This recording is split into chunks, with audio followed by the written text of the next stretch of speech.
the screaming didn't always end with death. Sometimes it ended with silence, a silence worse than dying.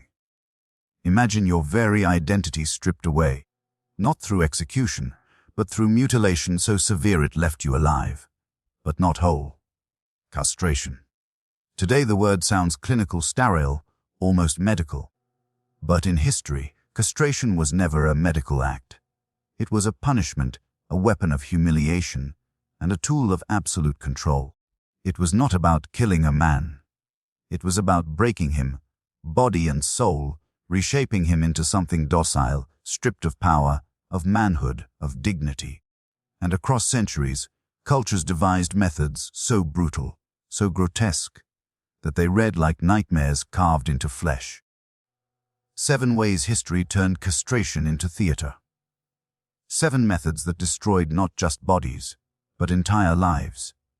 If you think you've heard of the worst, wait until you see how deep this abyss of cruelty goes. The most obvious, and perhaps deceptively simple, was the knife. You picture it as a quick slash, a cut, and it's over. But history never dealt in quick mercy. A knife in the hands of medieval executioners meant butchery. Victims were dragged down, pinned by assistants, their arms and legs splayed wide so there was no escape. The blade itself was not clean. Sometimes it was short and curved, sometimes dipped in boiling oil, not for sanitation, but to sear the wound as it cut, fusing blood and burned skin in the same instant. Imagine the smell of scorched flesh mixing with iron tang of blood. The victim thrashes, convulses, then collapses in shock. Some never survive the day. Others do. But survival is its own torment. Chronic infections, mutilated groins that refuse to heal, inability to urinate properly, humiliation made permanent. And that humiliation was the point. Survivors were paraded through villages as walking warnings, silent billboards of state power. And yet, in the scale of horrors, the knife was merciful. At least it ended quickly. What came next was designed not to end, but to stretch agony over hours, even days. Fire. To the medieval mind, fire was cleansing, purifying, divine. To the condemned, it was absolute hell. Castration by fire meant your manhood wasn't cut, it was burned away. In the Byzantine Empire, this was a punishment for traitors and rebels. Iron rods were thrust into open flames until they glowed white-hot. Then they were pressed directly against a man's genitals. Flesh sizzled and shrank instantly, smoke rising from the body. The pain shot through every nerve, a burning that consumed not only the groin, but the mind itself. Men fainted, only to be revived with cold water, because death was too merciful to come so soon. Chronicles describe one Hungarian rebel, bound naked before a jeering crowd, forced to watch glowing pincers drawn from the brazier beside him. The executioner pressed them slowly between his legs. The screams rose like an animal being slaughtered. When the iron was pulled away, there was no flesh left, only blackened husks, seared and charred. Hours later, infection did what fire had begun. But not every fire was used to kill. In parts of medieval China, boys destined for palace service, the future eunuchs who would guard emperors' harems, were sterilized with fire. A heated blade severed the scrotum, then smoldering sticks pressed against the wound sealed it shut. No medicine, no clean bandages. Just searing pain. Smoke curling from their bodies as they writhed on the ground. Many died in days from fever and rot. Those who lived carried scars deeper than skin. Their voices rose higher, their faces softened, their very bodies altered. They were no longer men in the eyes of their society. They were property. This was just the beginning. And if you think the blade and the fire were the worst of it, you're mistaken. The knife ended you quickly. Fire consumed you in hours. But history was not satisfied with quick torment. No, some of the cruelest methods were systematic, calculated, refined into rituals that could last a lifetime. And that is where our story takes its next turn. They called it a profession. As strange as it sounds, castration was not always done in rage or as battlefield punishment. In many empires, it was organized, ritualized, turned into a system so normalized it became a career path. These men were called eunuch makers, and their task was to reshape boys into servants who could never be fathers, soldiers who could never rebel, advisors who could never claim dynasties of their own. This was not random cruelty, it was policy. In the Ottoman Empire, in China, in Byzantium, entire governments ran on the bodies of eunuchs. Boys, some as young as 8, were sold by desperate families or captured in war. They were marched into chambers that smelled of iron, ash, and fear. Laid across rough, wooden tables, they were pinned down while the eunuch maker prepared his blade. There were 2 versions. Partial castration, where the testicles were cut away but the penis left intact. And the full castration, more horrific, where everything was severed at once. The cut was quick, but the aftermath was not. Ash was stuffed into wounds, or hot metal pressed to stop the bleeding. The child writhed and screamed until exhaustion overcame him. Many bled to death within hours. Survivors faced weeks of agony, wounds festering, infections spreading, fevers burning. If they lived, their bodies were forever changed. Some had to squat to urinate, their bladders ruined by scar tissue. Others could no longer control their own bodies. Yet those who survived entered lifetimes of servitude, guarding harems, advising emperors, controlling palaces. Paradoxically, they could rise to immense power while stripped of the most basic human dignity. But power was rare. For most, life was endless humiliation. Society mocked them as half-men. Their voices rose higher, their faces softened, their bodies marked for life. And yet, in the palaces of Asia, in the courts of Byzantium, eunuchs stood everywhere, living monuments to the empire's cruelty. As brutal as the eunuch's cut was, it was still systematic, almost surgical. But history had cruelties far less calculated, far more primal. Some methods abandoned steel and fire entirely. They unleashed animals. Picture this. A man stripped naked, bound to a post, screaming for mercy. Around him, a pen filled with starving pigs or dogs. At first, the animals sniff hesitantly. Then hunger takes over. Teeth sink into flesh. The crowd watches as squeals and growls drown out the man's own screams. His groin is torn away in minutes, shredded by jaws, ripped from bone by creatures trained or starved into frenzy. It wasn't just mutilation, it was degradation. To die at the teeth of beasts was to be reduced from man to meat.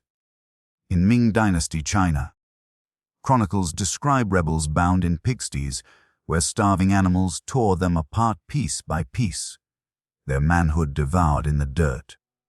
Persian tales tell of mastiffs unleashed on prisoners, dogs lunging first for the groin, as if guided by instinct or by cruel training. The screams were said to echo longer than the pain itself, haunting villages for nights after the punishment ended. And humiliation was central to the spectacle. To be unmanned not by the hand of executioners, but by the jaws of beasts, was seen as the ultimate stripping of dignity. Families disowned survivors. Societies erased their names. Enemies jeered that they had not died as men, but as prey. Here lies the chilling truth: castration wasn't always about removing life. It was about removing manhood, control, lineage, pride. And whether by the surgeon's knife or by the dog's teeth, the effect was the same, turning a man into something less than human in the eyes of the world. But still, history wasn't finished. Beyond fire, blades, and animals, there were even more inventive ways. Methods that didn't just mutilate flesh, but burned, poisoned, and crushed it, leaving men alive only to suffer in ways that defy imagination. History teaches us something terrifying: cruelty evolves. Once the knife and the fire became familiar, new methods appeared, more inventive, more lingering, more inhuman. Among the darkest were chemical mutilation and the crushing punishments that reduced the body to pulp. Chemical castration, to modern ears, sounds like sterile science. In reality, it was nothing but medieval alchemy. Torture with liquids that burned, corroded, and rotted flesh while keeping the victim alive. Imagine being stripped and bound, then forced to watch as your executioner prepared a basin filled with boiling oil, vinegar, or salt brine. This wasn't for cleansing, it was for punishment. The genitals would be submerged until the flesh hissed and bubbled, the smell of roasted skin choking the chamber. The agony was unendurable. Victims screamed until their voices broke, then whimpered like broken animals. And it didn't end there. Long after the torture session, infection spread through the wound, turning groins into pus-filled masses. Men were left alive, but only barely, urinating in agony, walking in shame, their identities erased by fire and brine. Europe was not alone in this chemical horror. Inquisition records describe purifications, where suspects' manhoods were soaked in scalding solutions, supposedly cleansing their souls. In truth, it was nothing more than mutilation disguised as piety. Some survived, scarred and humiliated. Others died slowly, not from the wound itself, but from the rot that crept inward. But if chemicals melted flesh, crushing turned it to dust. This was brutality at its most primitive and most devastating. In parts of ancient Rome and medieval Europe, castration by crushing was a spectacle of annihilation. The condemned would be forced to kneel, his genitals placed on a block of wood. Then, with a hammer, a mallet, or a jagged stone, the executioner struck, once, twice, until the organs of manhood were nothing but pulp. The pain was indescribable. Pain that radiated like fire through the entire body, so overwhelming that men vomited on the spot or fainted, only to be revived so the punishment could continue. Some methods went even further. The Mongols, masters of terror, invented a version so grotesque it defies belief. A prisoner would be tied beneath a board, his groin exposed beneath it. Horses were then driven over the board, their weight focusing downward, crushing everything beneath in an instant. Witnesses said the screams were not human, but something else entirely, an animal howl of pure, unfiltered agony. And crushing was not always a quick death. In many cases, the wounds festered. Victims lingered for days, swollen and bleeding internally, begging for an end that never came. Public punishments made the humiliation complete. Crowds jeered while the condemned writhed in the dirt, his broken body displayed as proof of the state's power. The symbolism was clear. To destroy the organs of manhood was to destroy a man's future, his pride, his lineage. Crushing was not just pain, it was erasure. The body became a warning. The screams became law. But even in this, history found ways to twist cruelty further, because castration wasn't always punishment. Sometimes it was ceremony, ritual, a choice, or at least the illusion of one. And those who undertook it in the name of gods would bleed for something far stranger than justice or law. The most haunting part of history is that sometimes people chose mutilation, not as punishment, not as law, but as devotion. Ritual castration wasn't a sentence handed down by kings or emperors. It was a sacrifice to gods, a ceremony that blurred the line between faith and horror. In ancient Anatolia and later in Rome, the cult of Cybele, the great mother goddess, demanded the ultimate offering. Her priests, known as the Gali, shed their manhood in ecstatic frenzy. Picture the scene: drums beating like thunder, flutes shrieking, bodies swaying in trance. In the fever of ritual, men seized knives, shards of flint, even jagged shells. In a single motion of divine madness, they cut away their genitals and hurled the bleeding flesh onto the goddess's altar. Blood sprayed across stone. Some collapsed instantly, dying where they stood. Others staggered, pale and trembling, their robes soaked red, their voices rising unnaturally high as they sang hymns to their goddess. Those who survived became something in between, no longer men, not truly women, but servants of the divine. Their wounds bound, their futures erased. They dressed in feminine clothing, wore makeup, and danced in the goddess's name. To the Romans, they were unsettling figures, living proof of faith so absolute it demanded self-destruction. To the faithful, they were consecrated, touched by the goddess herself. Yet beneath the robes, scars told a different story, agony transformed into ritual. But Rome was not unique. In India, certain ascetic sects practiced genital mutilation as a way to sever earthly desire. The idea was simple: lust tied man to the material world, so to escape it, one had to sever lust at its source. Accounts describe wandering ascetics who bore mutilated bodies, their eyes hollow with pain, their voices high-pitched from castration. They lived on society's fringes, both feared and revered. People whispered about their sacrifice. Was it holy, or was it madness? What made ritual castration so terrifying was its contradiction. To outsiders, it was mutilation. To insiders, it was transcendence. In these ceremonies, pain was not just tolerated. It was sanctified. Blood became prayer. Flesh became offering. Death was risked, even embraced. Because to mutilate oneself was to step closer to the divine. But think about the silence after the drums stopped, after the frenzy cooled. A priest lying in a dark chamber, his body broken, his blood drying, realizing there would be no sons, no legacy, no return. Was it liberation? Or was it a lifetime of suffering disguised as devotion? The truth was both. Faith and mutilation became bound together, and history carried the echoes forward.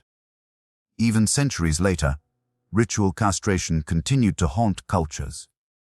It shaped the courts of Byzantium, the harems of the Ottomans, the temples of India. Everywhere it appeared, it left scars, not just on bodies, but on societies that turned mutilation into sacred law. And here's what makes it most chilling. Unlike punishments inflicted by kings, ritual castration could not be outlawed easily. It came from within. It was chosen. And perhaps that makes it more frightening than any hammer or flame, because it shows how belief itself can make torture holy. The story of castration is not just about knives and flames, not just about animals tearing flesh or stones crushing bone. It is about power. From ancient battlefields to medieval courts, from Byzantine palaces to Indian temples, castration was a language. One written in blood and silence. A language that rulers, priests, and conquerors spoke fluently, because they knew nothing terrified a man more than losing not just his life, but his identity. Think of the eunuchs who guarded harems, who whispered secrets into the ears of kings. Their political power immense, but built upon mutilation that stripped them of family, legacy, and choice. Think of rebels paraded through streets, their groins charred or cut away, mocked not as enemies but as broken things, half men displayed as warnings. Think of ritual devotees who, in the throes of faith, offered their bodies as sacrifice, believing pain itself was holy. Castration destroyed flesh, but it also reshaped societies. It silenced bloodlines. It turned men into servants, into tools, into living monuments of what authority could do. And that is the most chilling truth. Castration was not random cruelty. It was systematic, it was calculated. It was engineered to strip away dignity, to turn humanity into obedience. Even when the screams stopped, the consequences lived on. Voices warped forever, bodies scarred, lives bent into unnatural forms. Communities remembered, whispered, feared, and long after the medieval flames burned out, echoes remained. Chemical castration in the 20th century. Medicalized policies disguised as science. Control dressed in sterile language. The practice may have changed its shape, but the idea never died. power still finds ways to control the body. So when we look back at history's most inhuman tortures, castration stands apart. Not just because of the pain, not just because of the blood, but because it shows us how fragile human dignity really is when placed in the hands of power. The knife, the fire, the animals, the chemicals, the crushing stones, the ritual altars, all different, all brutal, all united by the same terrible lesson, that sometimes the worst punishment is not death, it is living on mutilated, broken, stripped of what once defined you, forced to carry the scars of power's cruelty. And perhaps that is why this history still unsettles us, because it whispers a truth we would rather forget, that civilization does not always mean mercy, that behind the masks of law, religion, and order, there is always the possibility of mutilation disguised as justice, sacrifice, or necessity. The screaming has stopped, but the echoes remain. And they remind us of what humans are capable of when control matters more than compassion.